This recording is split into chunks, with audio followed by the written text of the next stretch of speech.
और इस वक्त हमारे साथ दिनेश लाल यादव निरहुआ भोजपुरी फिल्मों के सुपरस्टार जुड़े हैं मुंबई से।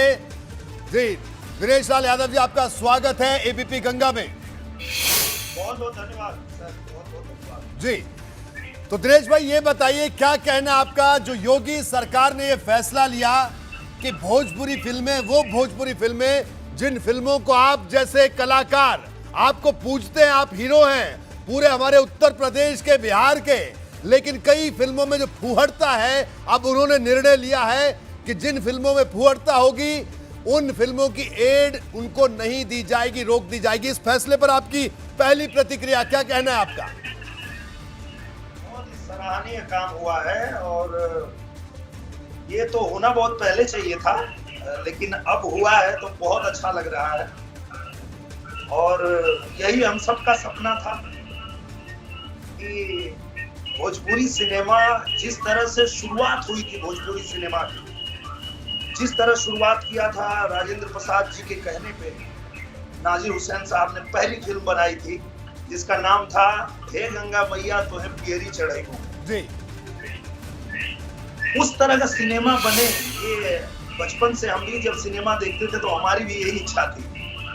पर हम जब यहाँ आए सिनेमा में तो देखे कि यहाँ अलग ही दिशा चल रही है, तो हमने प्रयत्न किया कि इसको धीरे धीरे धीरे धीरे मोड़ा जाए और सही सिनेमा को दिशा दी जाए। पर वो और खराब ही होता गया, क्योंकि एक जो चलन हुआ गायक से हीरो बनने का, पहले मनोज भैया आए, उसके बाद मैं आया, फिर पवन सिंह जी आए, फिर खेसारी लाल जी आए, और उनके बाद अभी बहुत सारे गायक आ गए। तो ये गायक से हीरो बनने का जो ट्रेंड चला, उसने भोजपुरी सिनेमा को ही बर्बाद कर दिया। जी बिना संगीत के सिनेमा हमारा कुछ नहीं है, और हमारा संगीत ही अश्लील हो चुका है। तो निश्चित रूप से पीड़ा तो सबके मन में थी। एक हफ्ता पहले ही हम लोगों ने जूम मीटिंग किया था मनोज तिवारी जी के साथ, रवि किशन जी के साथ, और भोजपुरी इंडस्ट्री की जितनी बड़ी हस्तियां हैं जी उन लोगों के साथ, कि ये कैसे ठीक किया जाए। जी तो रवि किशन भैया ने कहा था कि घबराओ मत, अभी ठीक हो जाएगा। और उन्होंने ये जो पहला कदम उठाया है वो बहुत सराहनीय है कि सबसे पहले अश्लील जो सिनेमा है उसको सब्सिडी बंद कर दिया जाए। आगे अब कानून बनाना है, अपने यूपी में, बिहार में, झारखंड में कोई भी गाना हो, चाहे वो एल्बम का गाना हो, सिनेमा का गाना हो, बिना सेंसर बोर्ड के पास किए कोई भी गाना किसी भी प्लेटफॉर्म पे नहीं आना चाहिए। जी और ये जब कानून बन जाएगा तो जो सबकी इच्छा है, दर्शकों की भी यही चाहत है, हम सबकी भी चाहत है, वो पूरी हो जाएगी। ठीक है दिनेश लाल भाई, यहाँ पर ये बताइए कि ठीक है, आपने भी इस कदम को सराहनीय बताया, हालांकि कई लोगों को परेशानी होगी, क्योंकि भोजपुरी इंडस्ट्री में बहुत सारे लोग हैं जिनका ये कहें दाना पानी से चलता है कि Bhojpuri film I, script I, उसने फुहड़ता का तड़का लगाया और पैसे बना लिए। लेकिन उन लोगों को ये बात जरूर चुभ रही होगी, तो उन लोगों से भी तो लोहा लेना पड़ेगा आप लोगों को। क्या उसके लिए आप तैयार हैं, आपकी इंडस्ट्री तैयार है? जी जी जी बिल्कुल तैयार है, पूरी इंडस्ट्री तैयार है, और इस तैयारी के साथ ही हुआ है। ऐसा नहीं है कि एक दिन में कदम नहीं उठा है, इसके लिए पूरी तैयारी से ही ये हो पाया है। जी देखिए दिनेश लाल जी, भाषा की अगर बात करें, भाषा मां समान होती है, और भोजपुरी की अगर हम बात करें, इस भाषा ने जो मान सम्मान आप जैसे कलाकारों को दिया, जो आज आप सबके रोल मॉडल है, युवाओं के रोल मॉडल है, तो आज वो मां पुकार रही है कि वो मां ये चाहती है कि उसको वो मान सम्मान मिले जिसकी वो हकदार है। और देखिए, जिस पहली फिल्म का आपने जिक्र किया, आप सोचिए उस फिल्म को बनाने के लिए तमाम बॉलीवुड के बड़े बड़े लोगों ने कहा, लेकिन उस फिल्म को उन्होंने कहा नहीं, मुझे नासिर हुसैन साहब ने कहा कि नहीं, मुझे भोजपुरी में बनानी है। तो बड़ी हैरानी होती है कि सोचिए आप कि जो इंडस्ट्री शुरुआत में इतने बड़ा मापदंड जिस इंडस्ट्री ने रखा हो, आज वो इतने नीचे गिर गई, तो उसको उठाने की बारी है। निरहुआ जी, क्या कहना आपका? बिल्कुल, और वो जिम्मेदारी भी हम ही सबकी है, क्योंकि दर्शकों ने जब इतना प्यार किया है और चूंकि सब गायक ही जब हीरो बन गए हैं, तो सबकी जिम्मेदारी है कि आप सब लोगों को अपने गाने की वजह से अपने भाषा को, अपने सिनेमा को कलंकित न करें। और मुझे लगता है कि इस बात को हर कोई समझ रहा है, हर कोई को समझना पड़ेगा। और जैसा आपने कहा कि भाषा हमारी माँ है, तो बस ये जैसे लॉकडाउन खुलेगा, मैं पहली फिल्म ही बनाने जा रहा हूँ, माई जी। चलिए, बहुत खूब। आप माई जो होगी जी, वो पूरे भोजपुरी इंडस्ट्री को बताएगी कि सिनेमा कैसा बनना चाहिए।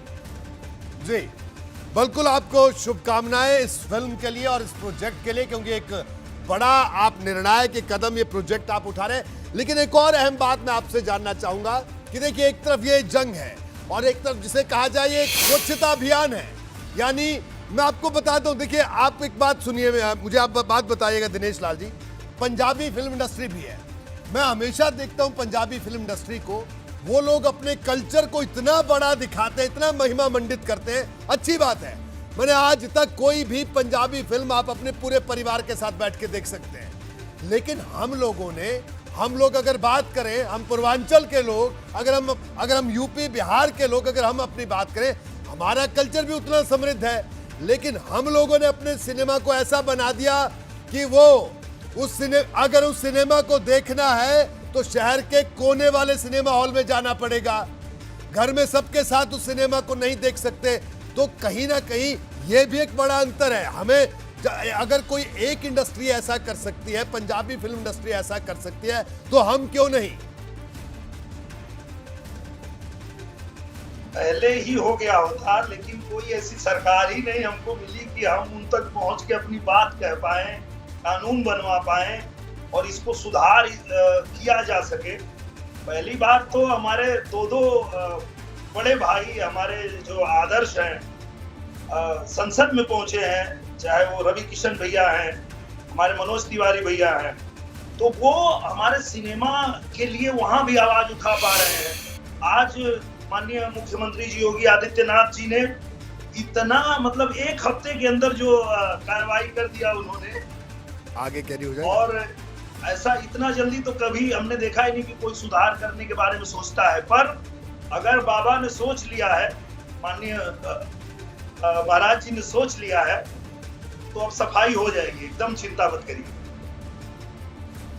अब मैं आपको एक बात और, देखिए आखिर के दो सवाल, क्योंकि मुझे पता आपकी डबिंग चल रही है, आप भोजपुरी के लिए, ये आपका प्रेम है, ये आपका स्नेह है कि आप एबीपी गंगा के लिए उस व्यस्त समय में भी आपने कुछ वक्त हमारे लिए, दर्शकों के लिए निकाला है। देखिए, मैं एक और बात बताता हूँ, खेसारी लाल यादव की अगर बात करें, वो भी स्टार है, आपके साथी हैं इस इंडस्ट्री में। अभी वो पिछले दिनों सपा प्रमुख से मिले, लेकिन विवादों में भी वो रहे और इस पूरी इंडस्ट्री को एक अलग जातीय मोड़ देने की कोशिश की गई और कई आरोप भी लगे। क्या कहना इन तमाम बातों पर? अश्लीलता के आरोप भी लगे, इन तमाम बातों पर क्या कहना आपका? मैंने कुछ दिन पहले ना एक गाना गाया था, उस गाना को हिंदुस्तान में कोई नहीं समझ पाया, सिर्फ अखिलेश भैया समझ पाए। जी जी, मैंने गाया था, एक गाना गाया था मैंने जी, कि जनहित में सूचना जारी बा, निरहुआ से बढ़िया खेसारी बा। जी, इस बात को कोई नहीं समझा हिंदुस्तान में, सिर्फ अखिलेश भैया समझे। जी, अरे क्या, ये तो आपने बड़ी चुभने वाली बात कह दी और बड़े मुस्कुराते हुए। तो एक आखिरी सवाल ये है कि अब मुझे ये बताइए कि पर्दे पर तो ये जंग जारी है, तो ये जंग लोकसभा या विधानसभा में अब फिर से देखने को मिलेगी निरहुआ की? वो तो मतलब मेरे हाथ में नहीं है, मैं तो अपने सिनेमा में व्यस्त हूँ। वो चूंकि मैं भारतीय जनता पार्टी के विचारधारा से सहमत रहता हूँ, तो इसलिए अगर उनको कभी ऐसा लगता है कि भाई आपको यहाँ जाना चाहिए, आपको वहाँ, तो मैं जाता हूँ।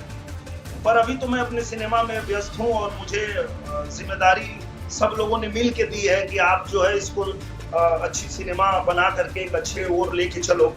तो मैं माई बना रहा हूँ, माई के बाद गोवर्धन बना रहा हूँ, गोवर्धन के बाद एक फौजी बना रहा हूँ। तो इस तरह की फिल्में बना के मैं कोशिश कर रहा हूँ कि अपने सिनेमा के प्रति जो हमारा कर्ज है उसको उतार सके, कुछ अच्छा बेहतर कर सके। बिल्कुल। तो दिनेश लाल यादव साहब निरहुआ, आपको बहुत बहुत शुभकामनाएं, और इस लड़ाई के लिए भी, क्योंकि लड़ाई है, स्वच्छता अभियान है, भोजपुरी के लिए मां के कर्ज को उतारने का अभियान है। इस अभियान में आप आगे बढ़िए। बीपी गंगा आपके साथ इस पूरे अभियान में। आपका बहुत बहुत शुक्रिया बीपी गंगा से जुड़ने के लिए। तो बहरहाल एक छोटे से ब्रेक के लिए रुकेंगे और ब्रेक के बाद